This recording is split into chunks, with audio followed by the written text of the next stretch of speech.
Hey, welcome back to the channel. All right, it's time for War 2 of the season. If you caught War 1, you know that my rank 4 Miguel was banned and they placed a Mojo boss. And I took that personally and took it out on that Mojo with my Mr. Negative, got the solo there.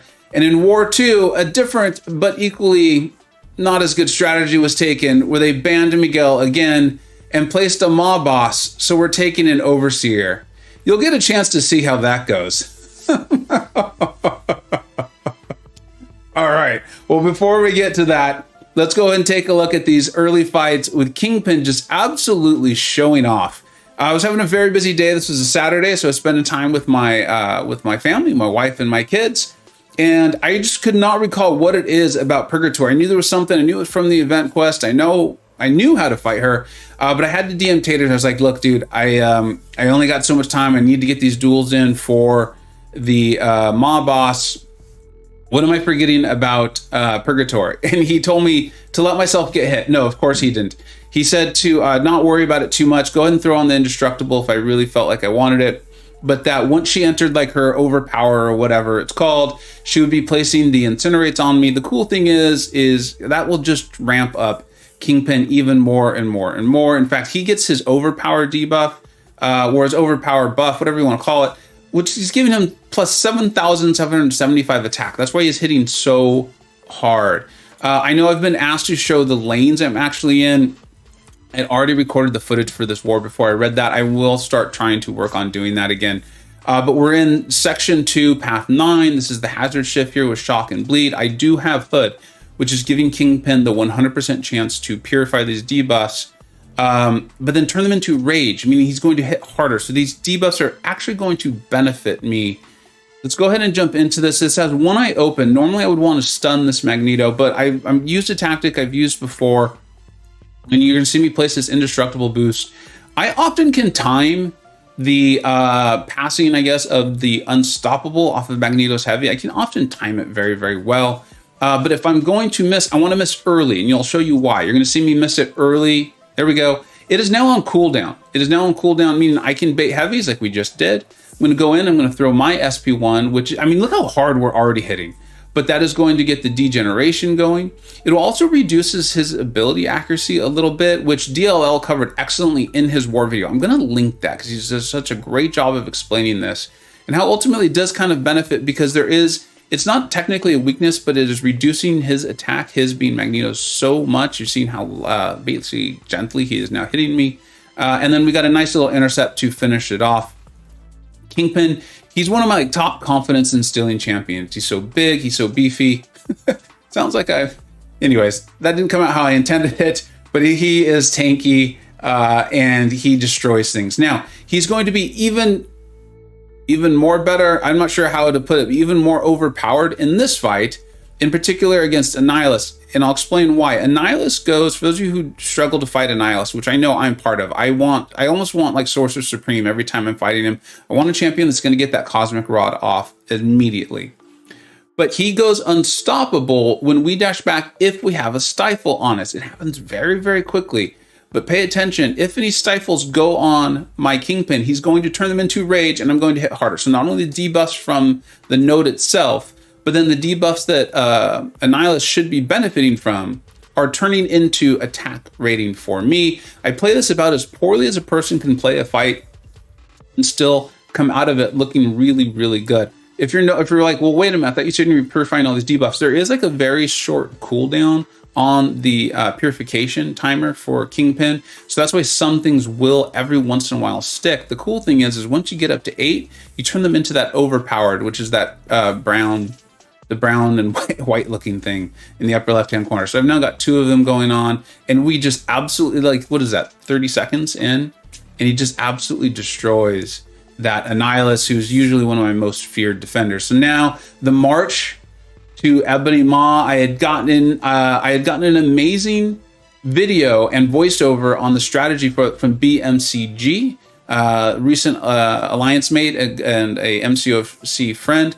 I'm going to link his channel in the description too, because you need to see it. He's got a rank 4 Overseer, and he also fought a Maw boss. He explained the strategy to me, I was able to get in 4 or 5 duels and go in. You see I'm boosted really big. I'm gonna start with my SP1.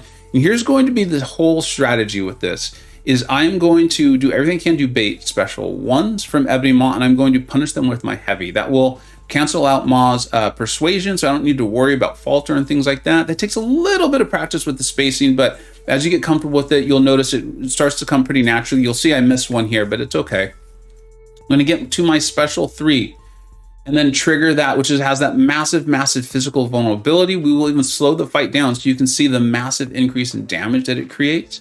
Yes, when we punish a heavy or a special of Maw's, we're gonna get a little bit of the extra damage from the SIG ability, but I really believe most of this is just Overseer. I know I was even someone who thought, no, he's gotta have the high SIG, even then he's not that great. Commenters like Chuck were telling me, like, no, dude, he's pretty good. BMCG was saying that. Lots of talking, lots of build up. Let's get into this. Remember, every time Maw crosses a bar of power against bar of power, we're going to get that cosmic charge, I think it's called. Something like that, gamma charge. That's what the green thing is, right? And so we're going in here, and I'm going to miss an SP1 at some point here. Let's see. I think it's this one, maybe. No. Yeah, oh, I paused it there so you could see the retaliation damage. That's not nothing. And when we get to our special 3, you take a look at what Maw's health is at, and so you can just kind of decide for yourself. There we go. There's the miss punish.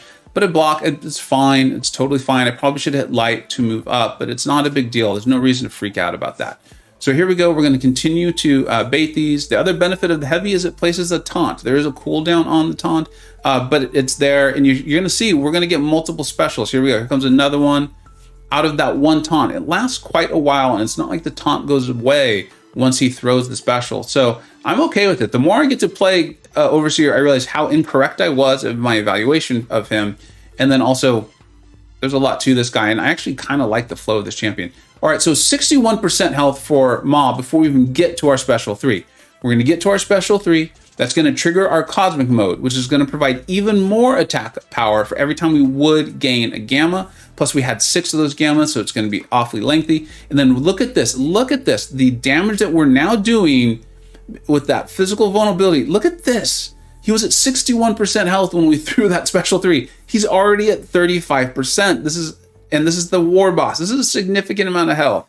We're going in, we get the retaliation damage, we punish that, continuing to beat on him. And this time I'll actually even remember to throw the light attack. The light attack was having that big burst damage in the first combo. I forgot actually threw a medium ender. I had hoped that special would end it just for some extra pizzazz, but it is what it is. Overseer is definitely growing on me. He's definitely growing on me. And he's not just nullify immune. He's actually punishing the defender for it. It's not like he's just immune to it and the nullify doesn't happen. He's punishing the defender for it. And he's getting stronger too. This feels very much, I thought it was cool that we had Kingpin and Overseer in the same one, because the node of the defender that's designed to actually hurt them is actually making them hit harder. I don't know. I'm really excited about this Overseer. I'm glad I have him. I'm glad I have him at rank 3.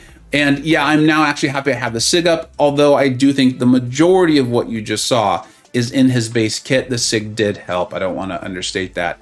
All right. And then even cooler, and to show you, like, I'm joking around. I'm having fun with this whole I was offended or I was, I took it personally. I did want to use my Spider-Man 99, but it's fine. We play the map that we're given and we do our best as a team to defeat it. And we've been doing a good job of that. And this shows you my Ebony Maw war boss. We placed him on the war node. He got 2 kills. Now, the alliance we were playing, I think the war was pretty much over score-wise by the time they got to him, so they probably didn't even boost. It's not a reflection on their skill. They were obviously very skilled, but this shows you a Maw boss can do very, very well, especially if the opponent does not have an Overseer. And then I think it's clear we did win the war, which is great, so we're now 1-1. And congratulations to the MVPs, which that screen will eventually come up. There it is. P-Mug had an awesome war. Panda Man Pete in my own BG. BG3, it is the place to be. I mean, 4 Loki is awesome. BG3, whew, it's top shelf. Maybe pre 12.0 Switch.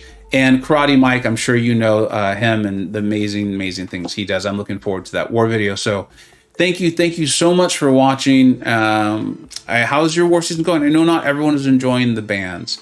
I think Lizer and Tater, my war planners, are enjoying it.